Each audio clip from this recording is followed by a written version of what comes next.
การหยุดชั่วคราวภาษีของทรัมป์ยกเว้นประเทศจีนค้นพบผลกระทบของการหยุดชั่วคราวภาษี90 วันของทรัมป์ต่อการค้าระหว่างประเทศ How are you? We understand you have a lot of questions, so in the effort of transparency, we're here to talk about the president's latest statement regarding his America First trade plan. As you all know, the president just put out a statement announcing an additional tariff on China. The tariff on China will now go up to 125% because China imprudently decided to retaliate against the United States. And as I said at the podium yesterday, when you punch at the United States of America, President Trump is going to punch back harder. In that same vein, we have had more than 75 countries from around the world reach out to President Trump and his team here at the White House to negotiate better trade deals for the American worker. We have been overwhelmed with the amount of requests from countries around the world. I'll let the secretary speak to that. We will continue with the tailor-made negotiations that I spoke about yesterday. In the meantime, there will be a 90-day pause on the reciprocal tariffs as these negotiations are ongoing, and the tariff level will be brought down to a universal 10% tariff. The secretary here has been a huge part of the president's trade team, of course, and will continue to lead these negotiations moving forward to look out for the American worker, which is always President Trump's goal. So I'll kick it over to our great Treasury Secretary, Scott Bessent. Good. Thank you.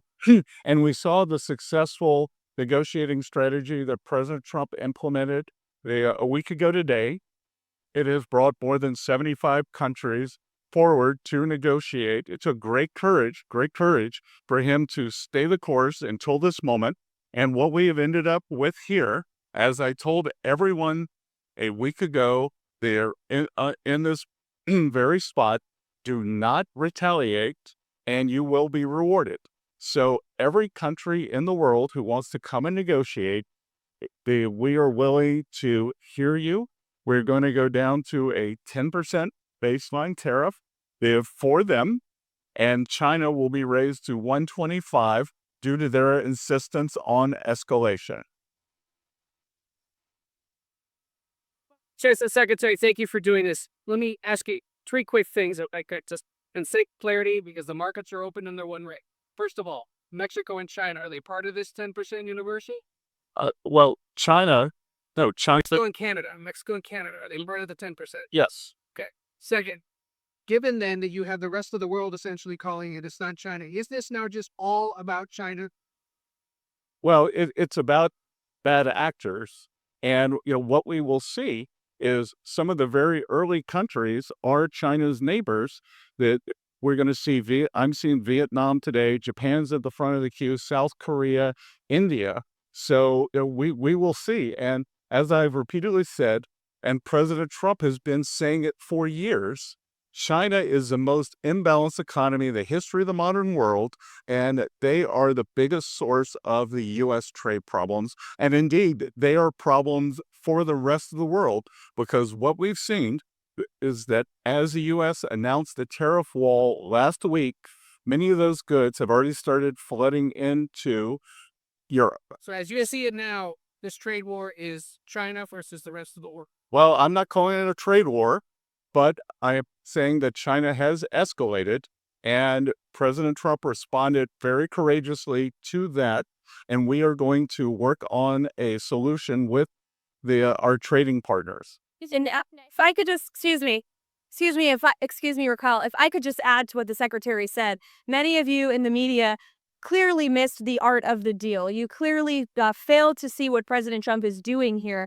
You tried to say that the rest of the world would be moved closer to China when in fact we've seen the opposite effect. The entire world is calling the United States of America, not China, because they need our markets, they need our consumers, and they need this president in the Oval Office to talk to them. And that's exactly why more than 75 countries have called, because the United States of America is the best place in the world to do business. And as the president has shown great courage, as the secretary has said, in choosing to retaliate against China even higher. Elena, go ahead. Hi, thank you, Treasury Secretary Bessent. Can you explain more of the decision making on what feels like a reversal here? I think these went into effect less than 15 hours ago, these tariffs. Why the pause now? What led to that? No, again, President Trump created maximum negotiating leverage for himself, and which tariffs went into effect 15 hours ago. The ones that we have lowered went into effect a week ago. They were announced a week ago, and we've just been overwhelmed by the response from mostly our allies who want to come and negotiate in good faith. So we are expecting them to come with their best deal. As I said a week ago today, don't retaliate, hold your ground, let's see what happens. And China, they kept escalating, and now they have 125% tariffs that will be effective immediately. Mr. Secretary, fix much reviewing this. The 90-day pause among the reciprocal tariffs, is that because of the whiplash that we've been seeing across the financial markets? How like was, what we saw in the stock markets, a part of this decision? No, it's because because of the large number of inbounds, we've had more than 75 countries contact us, and I imagine after today there will be more.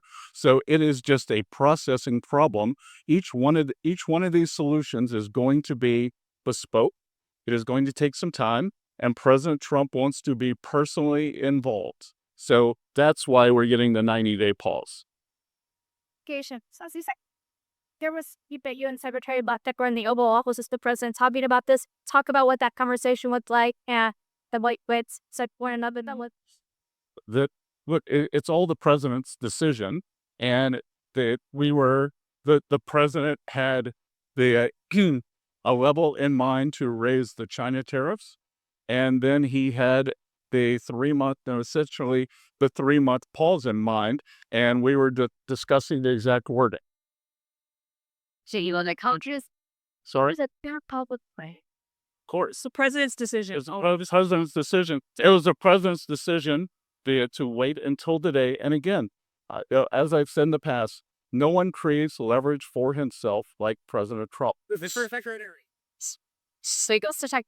What does the president want to see by this? I think it's July 9th deadline to keep things spot. Is it just trade barriers coming down, or is it more than that? Well, these are trade negotiations, but if countries want to come and offer other things, I talked about yesterday that we are thinking about a big LNG project in Alaska that South Korea, Japan, Taiwan are interested in financing and taking a substantial portion of the offtake.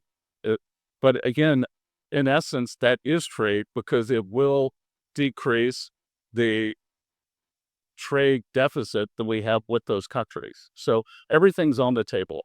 Mr. President. Raquel, Terry, a clarification on the pause. What happened to those countries just had the 10% baseline tariffs, like Brazil and others? Are they still going to have this 90-day pause because you were saying that there will be a tariff 10% for others? So what happened to those just had a 10%? Yeah, that's going to remain. And do you call this an embargo to China? Pardon? You call this an embargo to China, a trade embargo? Well, I'm not sure what you mean by the word embargo. 125% tariffs, like those, and then it posed 84%. Isn't this an embargo? Well, it's China's decision that we have the deficit with them. They sell us almost 5 times what we sell them. So again, I think it's an own goal by China. Mr. Segers, we're getting there together. Secretary, with this, just signal that you're confident that you're going to be able to strike a satisfactory deal with all these 75 nations. It signals that President Trump cares about trade and that we want to negotiate in good faith. And as I said, each one of these is going to be a separate, bespoke negotiation. So we are confident that having seen the other side of where this could go, and it was like I said last week, the market didn't understand those were maximum levels. The countries can think about those levels as they come to us to bring down their tariffs, their non-tariff trade barriers. We're going to discuss currency manipulation, subsidy of labor, and industry. Will the pause also apply to the sectoral tariffs that the president has announced to pharma, lumber, anything else? No, it's on the reciprocal still becoming. Mr. Secretary, so I want to ask you about the what you're doing here. So the market is reacting crazy, right? I haven't seen it. Is that this move is going to change or calm down the market reaction?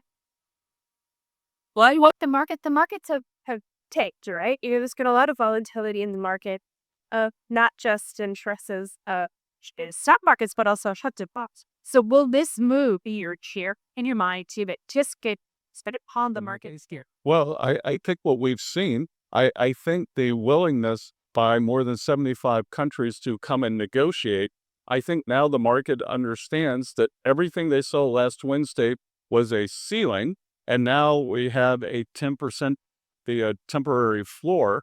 And I think the market, of my 35 years in the market, I always wanted certainty, so I think we got more certain. But Mr.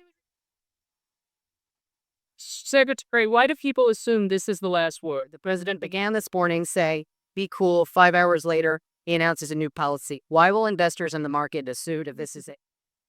Because, again, as I said, we've given 90 days, and the only certainty we can provide is that the U.S. is going to negotiate in good faith, and we assume that our allies will too. And in terms of certainty, we will see what China does. But what I'm certain of is that what China is doing will affect their economy much more than it will ours, because they have an export-driven, flood the world with cheap export models, and the rest of the world now understands, because when we put up our tariff wall, those exports were already flowing to the rest of the G7 and to the global south. And this is Secretary, how much of this decision was driven by the bond market cratering overnight? What is happening?